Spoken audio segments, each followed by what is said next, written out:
शिवसेना उद्धव बाळासाहेब ठाकरे या पक्षाच्या वतीनं आज पत्रकार परिषदेचं आयोजन करण्यात आलेलं आहे।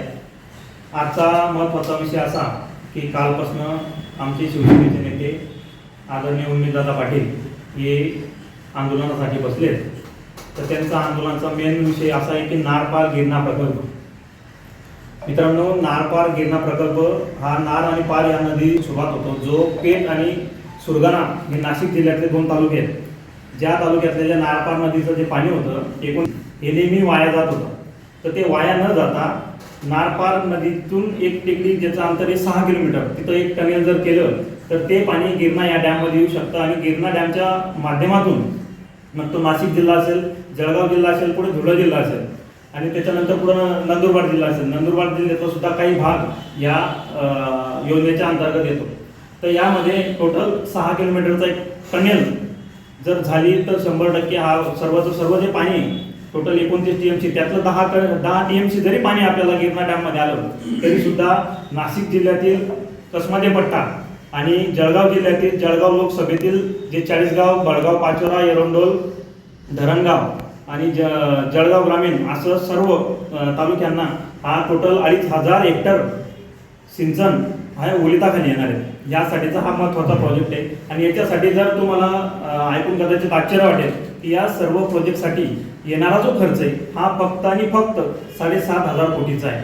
म्हणजे 7,500 कोटी खर्च करून सुजलाम सुफलाम असा आपला हा खानदेश होणार आहे। परंतु या आतापर्यंतच्या झालेल्या पुढाऱ्यांनी आणि आपल्या खानदेशातील जे पुढारी झालेले आहेत यांनी ह्या प्रोजेक्टकडे अक्षरशः दुर्लक्ष केलेले।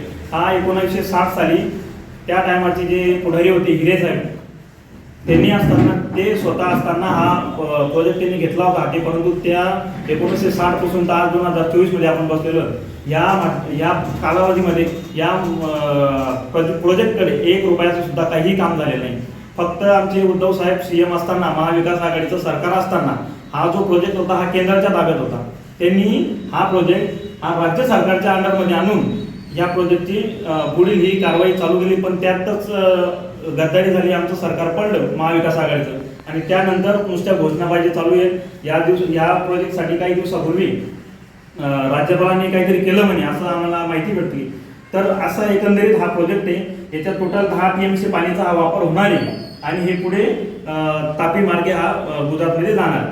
तर या निमित्ताने आमचे शिवसेनेचे नेते उमेददादा पाटील यांचं जे आंदोलन चालू आहे 40 गावामध्ये, ते पाण्यात 12 मिनिटापासून पाण्यामध्ये बसून गिरणेच्या पात्रात बसून हे आंदोलन करणार।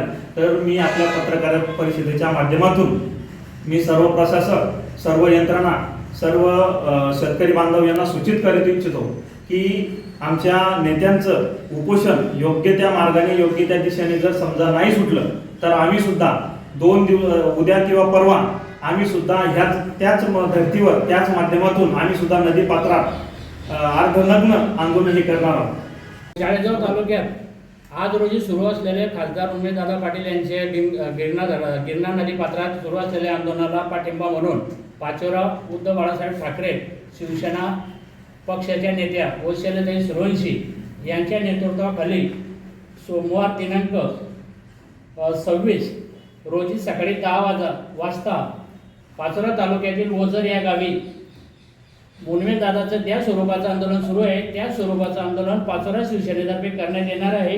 याची आपल्या मार्फत मी शासनाला इशारा देतो की त्यांनी तात्काळ उमेददादा पाटील यांच्या मागण्यांचं पूर्तता करावी, त्यांचं उपोषण सोडावं, अन्यथा आम्ही गिरणा नदी पात्रात त्या स्वरूपाचं आंदोलन, उग्र स्वरूपाचं आंदोलन करणार आहे। याची दखल प्रशासनाने घ्यावी। शेतकरी बांधवांच्या हितासाठी असल्यामुळे मी पाचोरा तालुक्यातील सर्व शेतकरी बांधवांना सांगू इच्छितो की सोमवारी होणाऱ्या या आंदोलनात आपण मोठ्या संख्येने उपस्थित राहावे।